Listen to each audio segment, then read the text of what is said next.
Nós não estamos falando de jovenzinho, não. Nós estamos falando do Daniel Alves, que é quase quarentão.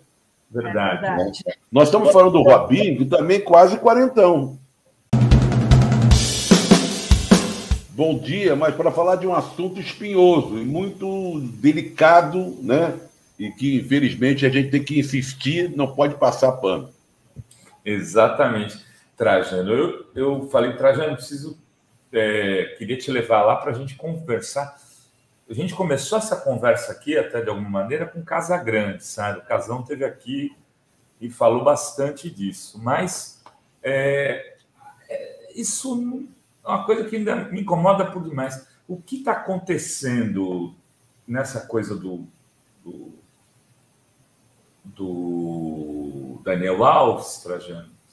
Não é uma coisa inaugural.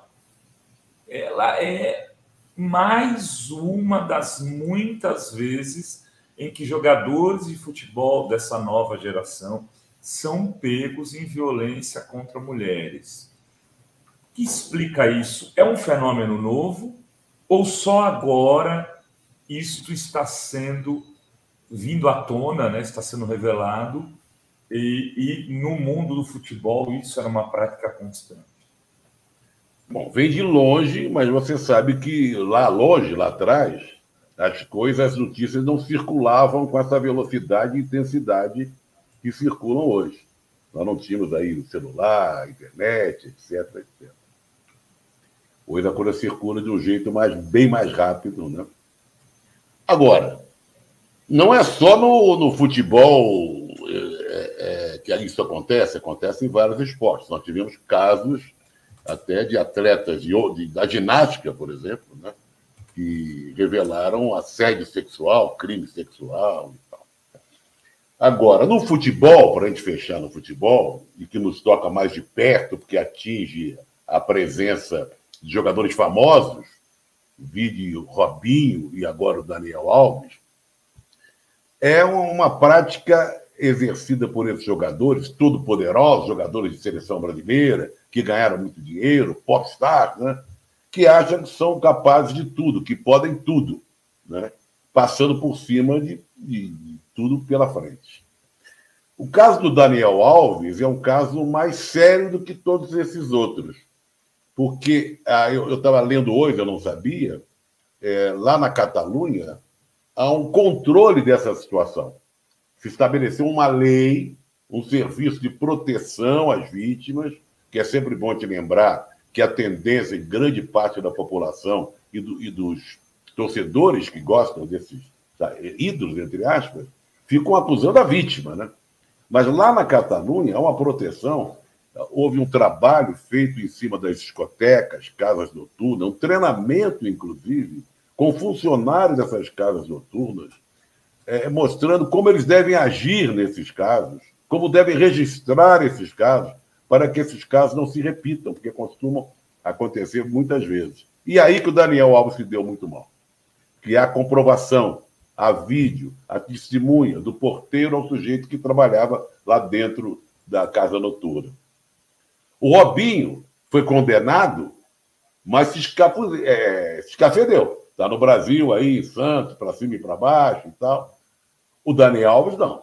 Está preso e pode ficar preso em definitivo, por mais, não sei quantos vai a julgamento, evidentemente, mas pode até sair um pouquinho agora, com a tornozeleira eletrônica, contratou um grupo de advogados muito famosos lá na Catalunha, mas pode ser condenado e vai ter que ficar lá. O Robinho escapuliu antes, né?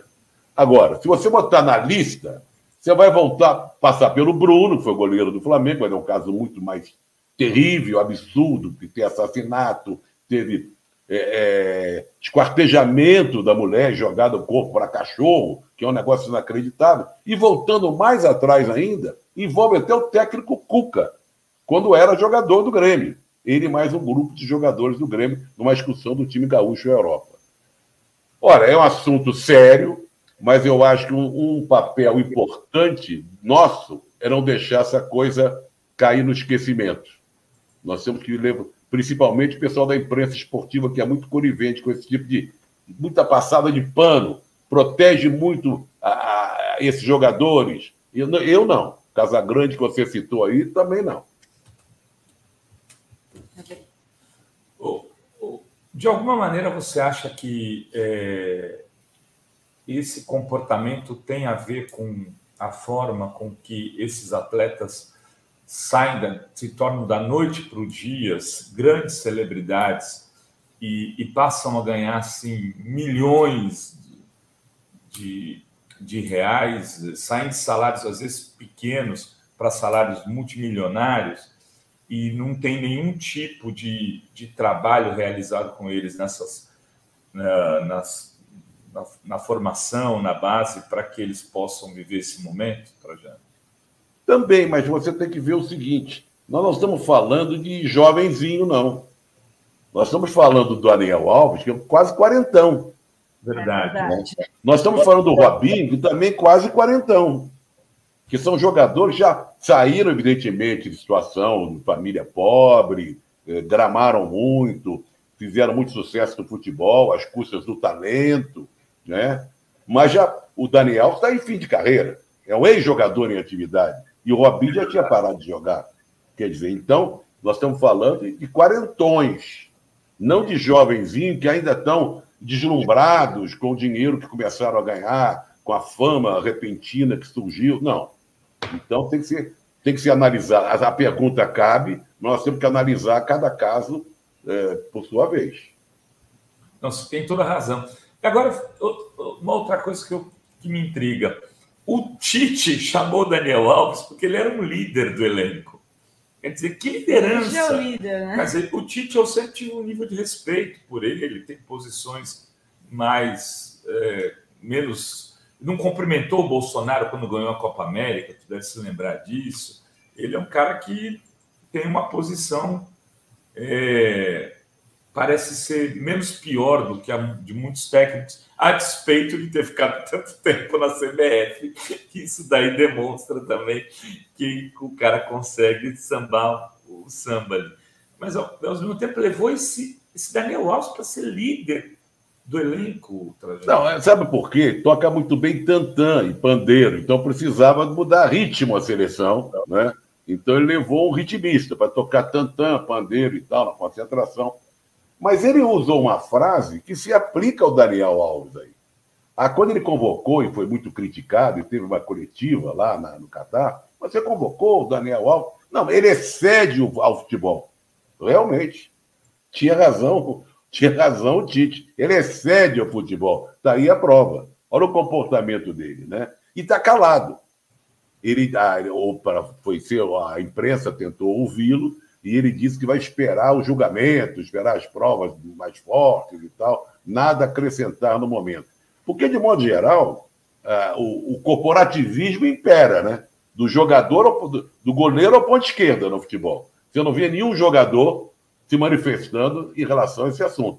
Você vê ex-jogadores, como o Casagrande, que é uma exceção. Aliás, daqui eu quero mandar um grande abraço, não tem nada a ver com a nossa conversa, mas também tem, porque esses ex-jogadores que se manifestam precisam ser louvados e cumprimentados. Então, vai daqui o meu parabéns para o Juninho Pernambucano, sim, que fez 48 anos ontem, e esse sim, desde o golpe com a presidenta Dilma, sempre se posicionou, não teve vergonha nenhuma, receio nenhum, e está aí. Estamos juntos, Juninho Pernambucano. Vai daqui um abraço.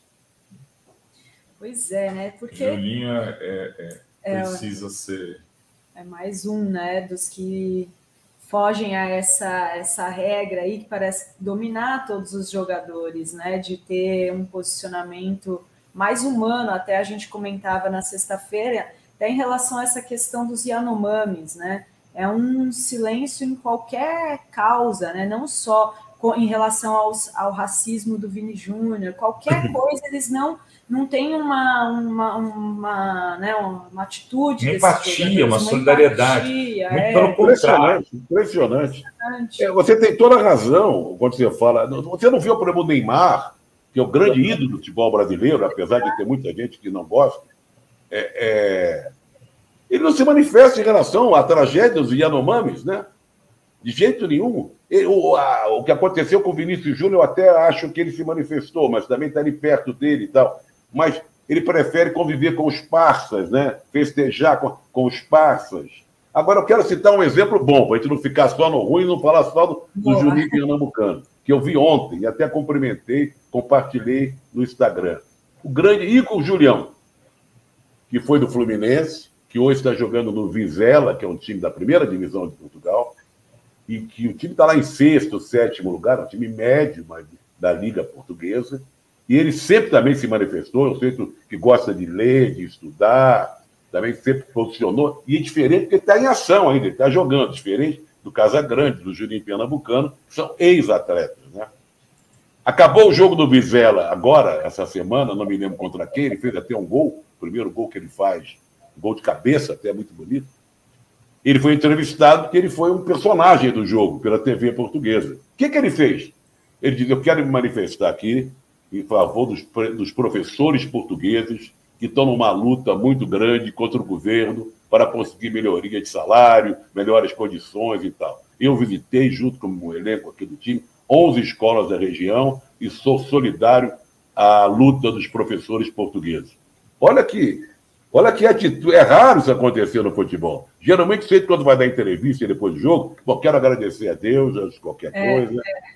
Já entra em campo assim, né? Até aqueles meninos que entram de mãos dadas com os jogadores, eles tiram a mão e entram repetindo o gesto, né?